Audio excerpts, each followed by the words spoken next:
கும்ப ராசிக்குரிய இவ்வாற கோச்சார பலன்களை தற்பொழுது பார்க்கவிருக்கின்றோம். முதலில் பொது பலனை பார்க்கின்ற பொழுது ராசியிலே ராகு, இரண்டிலே சனி என்று உங்களுக்கு ஆண்டுக்கோள்கள் சாதகமற்ற நிலை இல்லை என்றாலும் ஐந்திலே குரு, அவர் சுக்கிரனோடு உங்கள் குரு ஐந்தாம் இடம் புதனுடைய வீட்டில் இருப்பதும், அத்தகைய புதனாகப்பட்டவர் ஆறாம் இடத்தில், அதாவது உங்கள் ராசிக்கு ஆறாம் இடம் கடகராசி, அது குரு உச்சம் பெறுகின்ற வீடு, அவ்வீட்டில் புதன் அமர்ந்திருப்பதும் பலம் கொண்டது. பொதுவாக ஆறிலே புதன் இருப்பது யோகம். மேலும் இவ்வாறு பார்க்கின்ற பொழுது உங்கள் ராசிக்கு நான்காம் இடத்தில் ரிஷப ராசிக்கு அதிபதியான சுக்கிர பகவான் தன் சொந்த வீட்டில் ஆட்சி பெற்றிருப்பதனால் ஆண்டுக்கோள்கள் சாதகம் இல்லை என்றாலும் உங்களுக்கு மாதக்கோள்கள் மிக மிக சாதகம். யோகாதிபதிகள் மிக பலமாக இருக்கின்றார்கள். குருவும் உங்களுக்கு சாதகம்தான். ஐந்திலே குரு இருந்து உங்கள் ராசியை பார்க்கிறார். ராசியிலே ராகு இருந்தாலும் குருவோடு நட்சத்திர பரிவர்த்தனை இருக்கின்றார். அதே சமயத்தில் இந்த வாரத்தை பொறுத்தவரை ஏழாம் இடத்தில் செவ்வாய் ராசியை பார்ப்பதும், ராசிக்கு இரண்டாம் இடத்தை பார்ப்பதும் கோபம் வேண்டாம். கோபம் வரும். இந்த வாரத்தை பொறுத்தவரை எதிரிலை கண்டால் கொஞ்சம் அதிகமான வெறி கொண்ட கோபம் வரக்கூடிய நிலை இருக்கின்றது. அவை இல்லாமல் பார்த்து கொள்வது நல்லது. செவ்வாய் கேது சேர்க்கை என்பது ஏழாம் இடத்தில் இருப்பதினால். ஆனாலும் ஏழாம் இடத்தில் செவ்வாய் இருக்கின்ற போதும் சரி, கேது இருக்கும் போதும் சரி, ஆறாம் இடத்தில் ஒரு கிரகம் இருந்தால் பாதிப்பு இல்லை. கோச்சார வேதை அவை.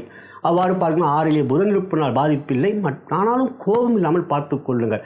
மற்றபடி இந்த வாரத்தை பொறுத்தவரை ராசிக்கு 10ஆம் இடத்தை அவ்வீட்டுக்கு அதிபதியான செவ்வாய் 4ஆம் பார்வையாக பார்ப்பதும், சுக்கிரன் 7ஆம் பார்வையாக பார்ப்பதும், ராசிக்கு லாபஸ்தானம் 11ஆம் இடம் தனுசு, அந்த வீட்டை அவ்வீட்டுக்கு அதிபதியான குரு பார்ப்பதும் சிறப்பானது. எனவே பொருளாதார முன்னேற்றம், ஆறிலே புதன் இருப்பது நல்ல ஆரோக்கியம், சிறப்பான முயற்சிகள், எதிரிகள் வெல்ல முடியும் என்கின்ற தன்னம்பிக்கை என்று உறுதியான முடிவுகளை எடுக்கக்கூடிய வல்லமையும் கொண்டவர்களாக இருப்பீர்கள். மொத்தத்தில் இந்த வாரம் கும்பராசியை பொறுத்தவரை சில சமயங்களிலே நீங்கள் கோபப்படுவதனால் பதறிய காரியம் சிதறும் என்போம் அல்லவா, அதுதான் நடக்கக்கூடாமல் பார்த்து கொள்வது நல்லது. ஆனாலும் இந்த வாரம் உங்களுக்கு வெற்றி அதிகம். ஏழரையை பற்றி கவலை இப்பொழுது வேண்டாம். இருப்பினும் அனுமனை வணங்கி வாருங்கள். மேலும் எந்த ஒரு முயற்சியும் இந்த வாரம் சுக்கிர ஓரையிலும் புதன் ஓரையிலும் செய்யுங்கள். சாதகமாக இருக்கிறார்கள் இருவரும். அந்த நேரத்தில் செய்வதனால் காரிய வெற்றி இருக்கின்றது.